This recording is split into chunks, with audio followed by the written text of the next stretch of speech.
अस्सलाम वालेकुम बच्चों। आज जो हम पढ़ेंगे उसमें एक इलेक्ट्रॉन वोल्ट है टॉपिक, जबकि दूसरे में हम कंपैरिजन करेंगे ग्रेविटेशनल और इलेक्ट्रिकल फोर्स के दरमियान। छोटे से टॉपिक हैं। उसमें जो सबसे पहले है वो है इलेक्ट्रॉन वोल्ट। अब इलेक्ट्रॉन वोल्ट जो है वो बच्चों क्या होता है। अब इसमें यहाँ पर आप देखें कि ये नीचे हमने एक नेगेटिव प्लेट जो है वो कंसीडर किया, ठीक है। ये एक नेगेटिव प्लेट कंसीडर की, जबकि अगर आप ऊपर देखें, ठीक है, तो यहाँ पर हमने कंसीडर की है पॉजिटिव प्लेट, सही। और दरमियान में क्या है कि एक इलेक्ट्रॉन आपको ऊपर से नीचे या नीचे से ऊपर जो है वो आपको जाते नज़र आ रहे होंगे, ठीक है।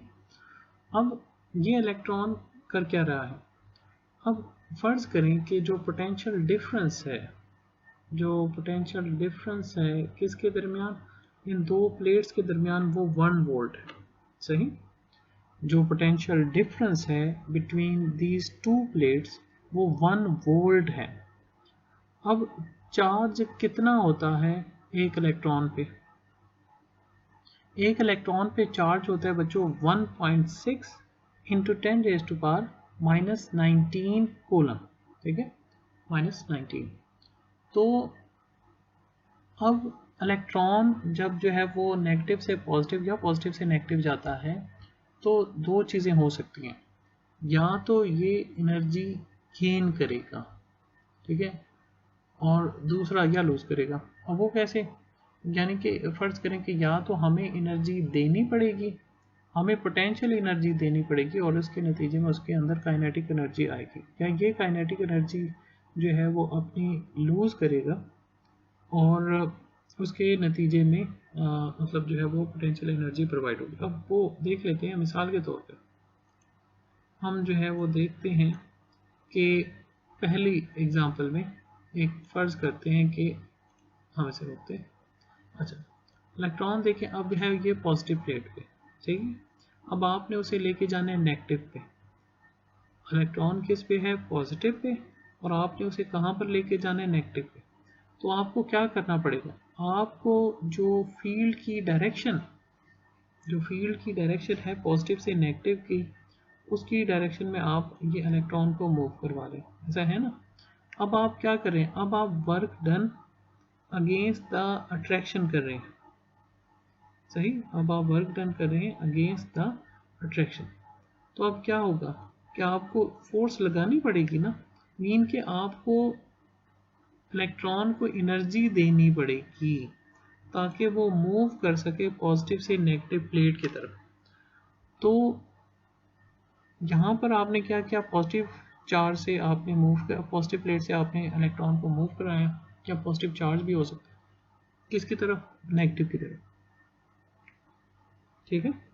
पॉजिटिव प्लेट से नेगेटिव प्लेट की तरफ मूव कराया। इस दौरान क्या किया, energy given provided to the charge. यहाँ पर क्या है, energy provided to the charge. अब आपने उस पर वर्क डन किया है ताकि वो मूव कर सके पॉजिटिव से नेगेटिव प्लेट की तरफ।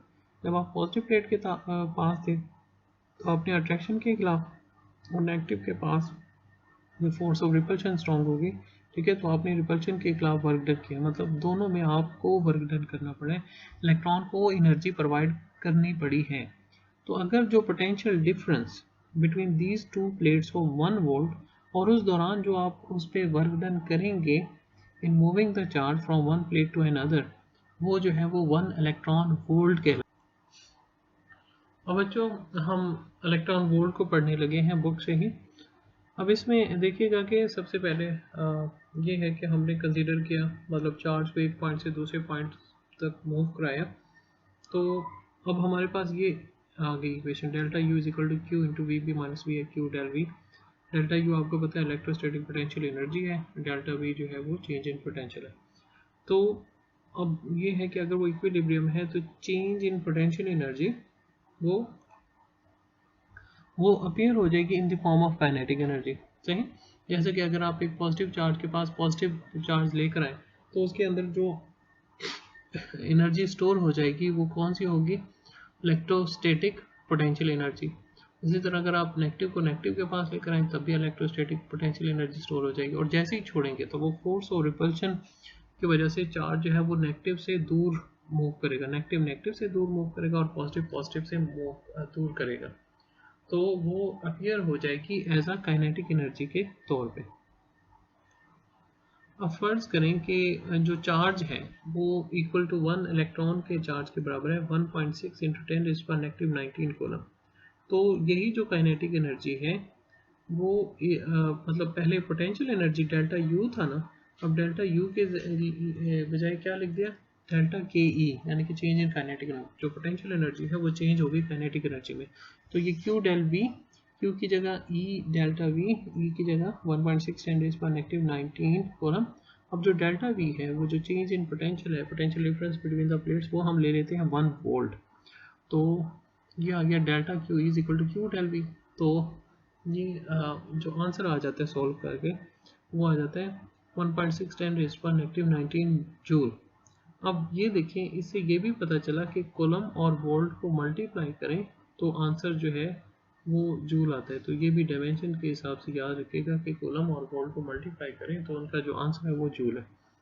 अब ये वो जो एनर्जी है, अब अक्सर बच्चे इसे कंफ्यूज कर देते हैं कि ये पोटेंशियल डिफरेंस है, नहीं, ये एनर्जी है, इलेक्ट्रॉन वोल्ट।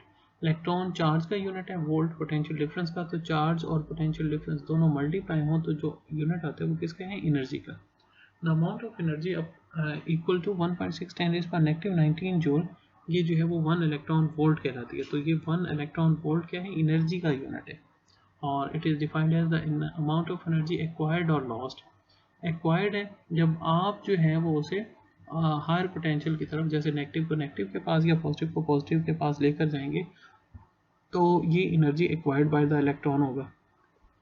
और लॉस बाय द इलेक्ट्रॉन, जब ये इलेक्ट्रॉन जो है वो जाहिर है कि इलेक्ट्रॉन नेगेटिव अपने टर्मिनल से दूर होगा, किसी नेगेटिव चार्ज से दूर होगा, तो उस वक्त इलेक्ट्रॉन एनर्जी लूज करेगा, क्योंकि उस वक्त उसके अंदर जो स्टोर होगी इलेक्ट्रोस्टैटिक पोटेंशियल एनर्जी वो चेंज हो जाएगी काइनेटिक एनर्जी में।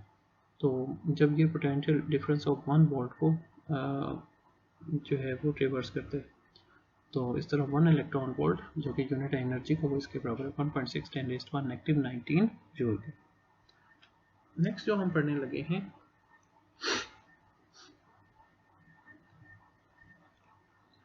ये एक सिंपल सा कंपैरिजन है इलेक्ट्रिक और ग्रेविटेशनल फोर्सेस के दरमियान।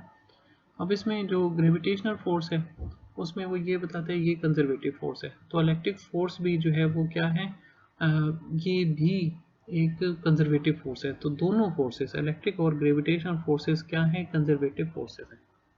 फिर ये है कि F इज इक्वल टू जो कूलम फोर्स है कि Q1 Q2 over R square, और F is equal to G M1 M2 over R square. तो दोनों इन्वर्सली प्रोपोर्शनल है to the square of the distance.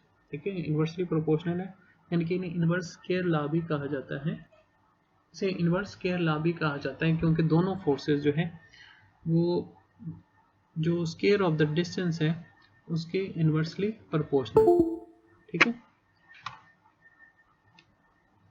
और फिर वो क्या कहते हैं कि जो value of gravitational constant g है वो कंपैरेटिवली बहुत ही स्मॉल है एज कंपेयर टू जो इलेक्ट्रिकल कांस्टेंट है, क्योंकि उसकी वैल्यू g की है -11 6.67 10⁻⁻11, जबकि इलेक्ट्रिकल कांस्टेंट की है 9 × 10⁻⁹, तो k की वैल्यू बहुत ही ज़्यादा है। तो इलेक्ट्रिकल फोर्स बहुत ही कंपैरेटिवली स्ट्रॉन्गर है as compare to gravitational force के। और नेक्स्ट जो है जो इलेक्ट्रिकल फोर्स है वो अट्रैक्टिव भी है और रिपल्सिव भी है, जबकि जो ग्रेविटेशनल फोर्स है वो क्या है, अट्रैक्टिव ही है। और इसी तरह लास्ट में लिखा हुआ है कि जो इलेक्ट्रिकल फोर्स है वो मीडियम डिपेंडेंट है। ठीक है, इलेक्ट्रिकल फोर्स जो है वो क्या है, मीडियम डिपेंडेंट है। अब मीडियम डिपेंडेंट मीन के मीडियम चेंज करने से इलेक्ट्रिकल फोर्स चेंज हो जाती है, जबकि जो ग्रेविटेशनल फोर्स है वो मीडियम डिपेंडेंट नहीं है।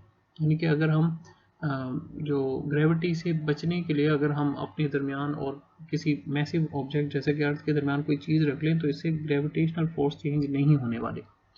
तो क्योंकि इलेक्ट्रिकल फोर्स मीडियम डिपेंडेंट है तो उसे शील्ड किया जा सकता है, उसे कम किया जा सकता है, रिड्यूस किया जा सकता है। और इसी तरह की आप अगर एप्लीकेशन याद हो, गाजिस लॉ की एप्लीकेशन में जो फर्स्ट थी उसके साइड बॉक्स बना हुआ है, तो उसमें लिखा हुआ है कि शील्डिंग इफेक्ट के बारे में, कि जब हम इलेक्ट्रिकल अप्लाइंसेस को किसी मेटल बॉक्स के अंदर रखते हैं तो मेटल बॉक्स पे क्योंकि चार्ज रिजाइड करता है ऑन द सरफेस, तो इस वजह से अंदर जो इलेक्ट्रिकल अप्लाइंस हैं वो बच जाती है किसी भी इलेक्ट्रिकल डिस्टर्बेंस से। तो आज का टॉपिक यहीं पे ख़त्म होता है। देख लीजिएगा, पढ़ लीजिएगा और जो क्वेश्चन है वो कमेंट बॉक्स में कर लीजिएगा। आप सब लोगों का बहुत शुक्रिया। अल्लाह हाफिज़।